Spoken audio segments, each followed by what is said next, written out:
Hello, and welcome to the My Old Car video log, where I document how I maintain, repair, and occasionally make upgrades to my 1974 Chevy Monte Carlo that's been my daily driver since 1984.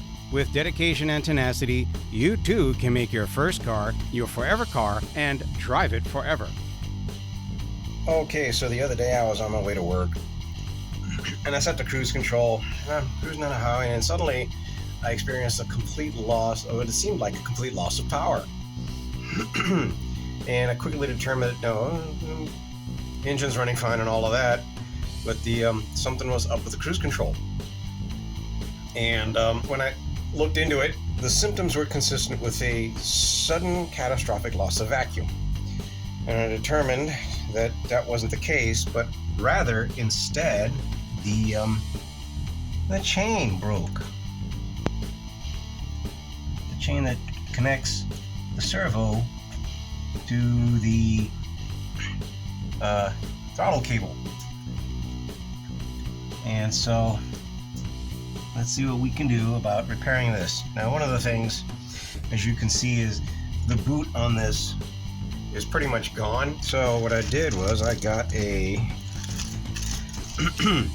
aftermarket repop boot. Now,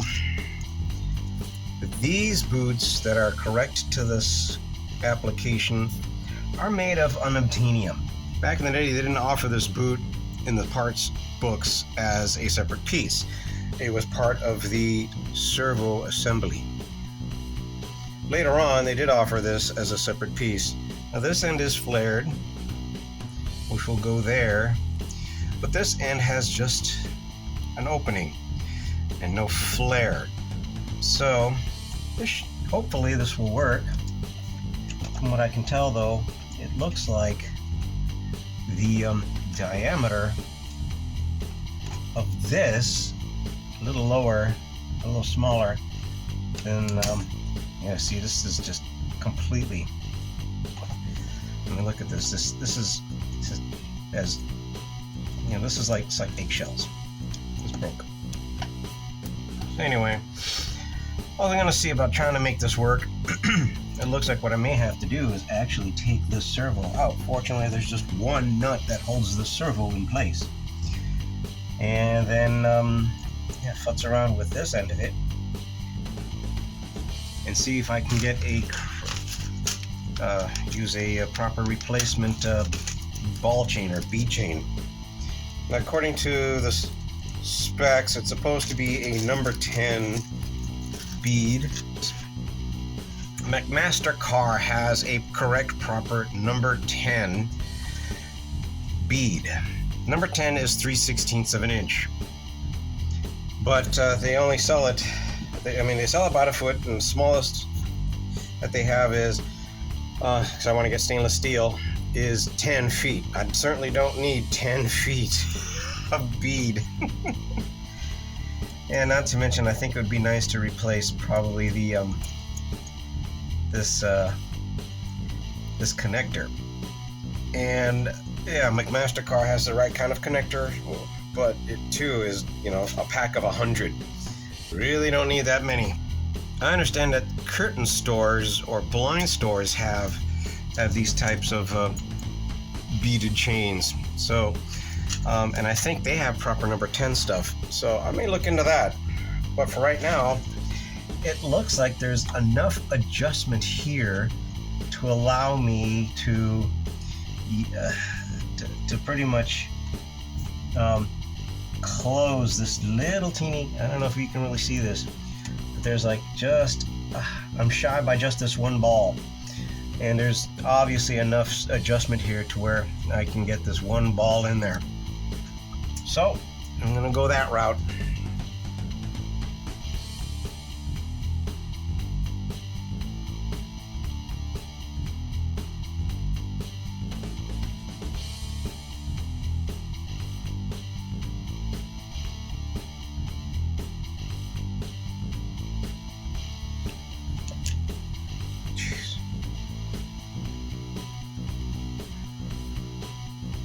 Alright, let's get started on this end. So I opened this up a little bit to pop this off of here.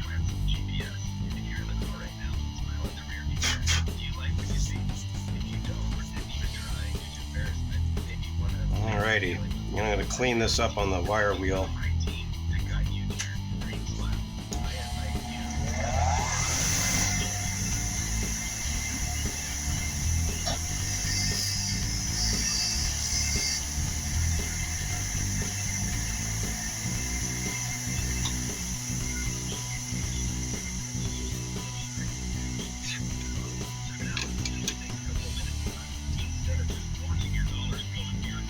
Okay, now what I'm going to do is I think I'm going to open this up a little bit so that way I can get that ball, the end of the bead, one of the beads from the bead chain in there. Once I put this back on here, I'm going to squish this back down a bit to, you know, make sure that it's nice and snug. Now, take a look at this. This is the, you know, the plate that sits on this end. As you can see, the boot sits on, I mean, sits just right on there. Get the other one.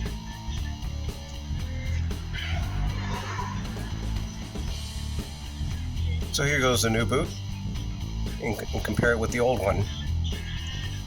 You really have to look too hard to see that this diameter here is smaller than that diameter. The same with the outer flange. I mean, you know, you really don't need to micrometer that. Looks like at least 1/8 of an inch in terms of difference. What I may try and do is when I slip this over that, I may heat this with a heat gun. Maybe that'll help to soften this and make it just even that much more pliable. I mean, it's kind of pliable, pretty pliable now because it's, I mean, hey, yeah, it's brand new, new repop, but still. So let me clean this thing up.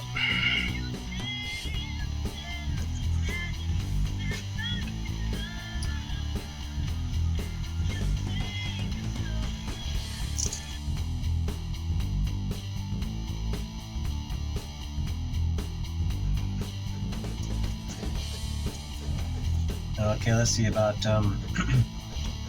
taking this thing out.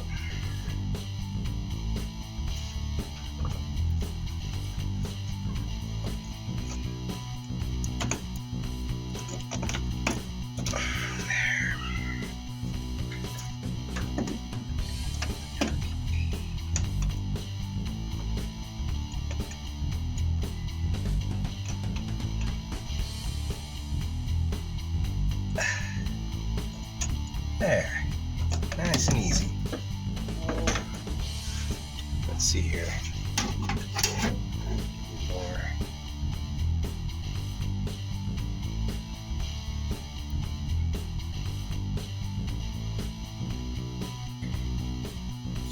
Just going to clean this up on the wire wheel as well.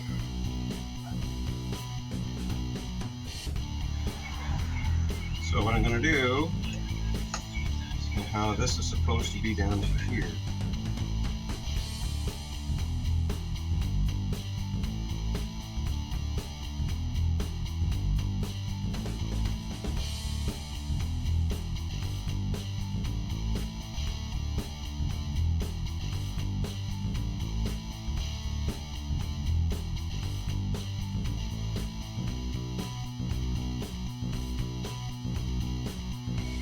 Well, that process I was going through was not working at all.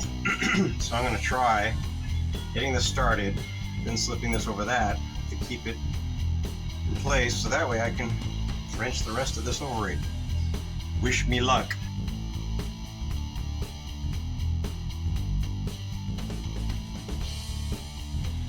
There we go. Man, that is tight, but it's in there.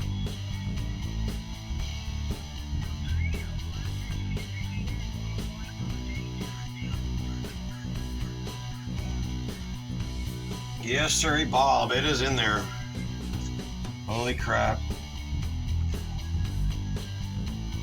But you can see it is indeed noticeably larger right there, but it's in there. So now, to squish this down, somehow get this hooked into the this little tab. I finally got this boot on here with the chain attached to that button that's on the end of the diaphragm. And to keep this boot compressed, I got my needle nose pliers through the hole in this part. Now what I'm going to need to do is, before I try and slip this thing on here, I'm going to have to move this adjustment back pretty far, so that way this cord, or this cable, will come out fairly far, so that way that stuff will engage.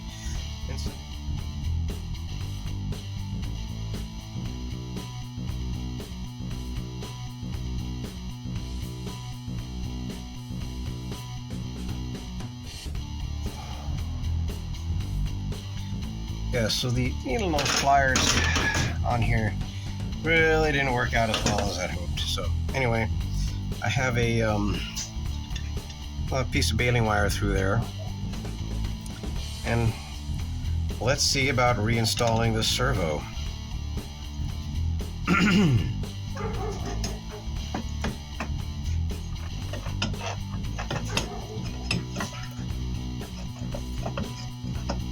Good, it's stubborn. I would almost be concerned if it wasn't stubborn. There we go.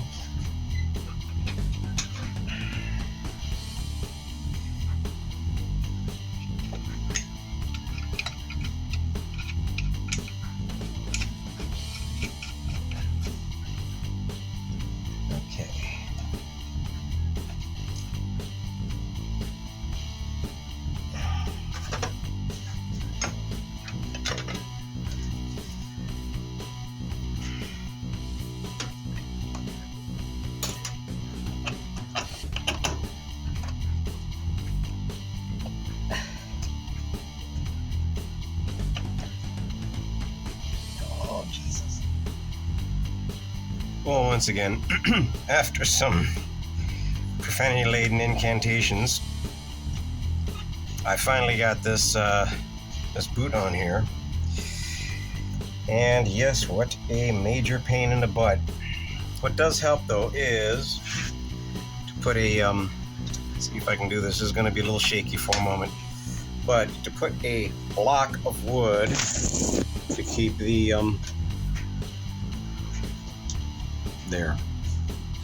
keep the throttle open, so that way the cable has as much slack as possible. Anyway, and there. So now it's time to adjust this. I'm going to remove that block of wood. There's that, and set the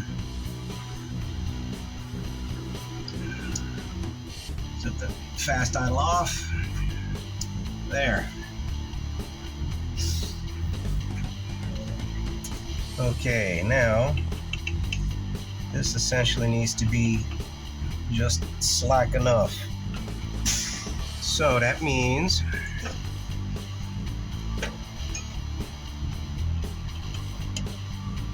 just a little bit of slack. As the book says, you want it to be just a little tight. Go a couple more turns. Just, where almost all the slack is taken up. Okay, so a couple more turns.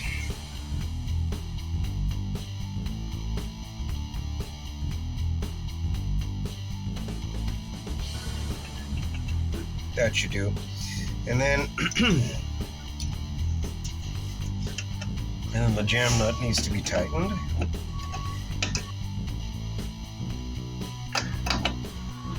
There.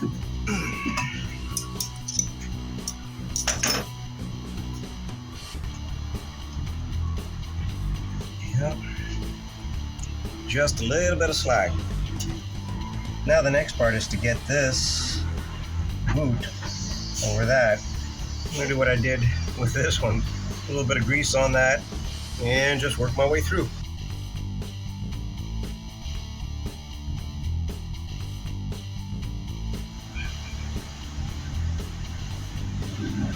There we go.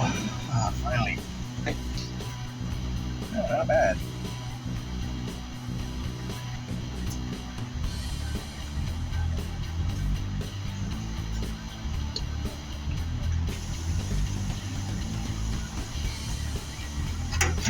There we go. Let's see. This one? That one. It might be that one.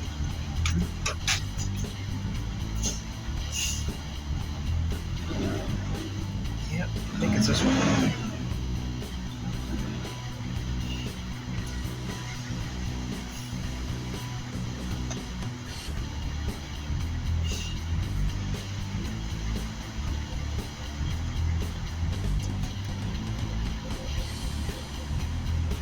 There we go.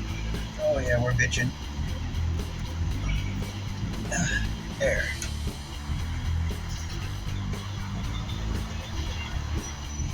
Alright, we're all hooked up. The repurposed boot is on here. I say repurposed because this is reportedly meant for like an 81 through 84 Corvette. But as I said before, this is the only boot that's out there for these cruise control units. And with some effort and some profanity-laden incantations, it appears it'll work just fine. If you enjoyed the video and found it useful, please be sure to click the like button. Now, if you'll excuse me, I think it's time for a drive.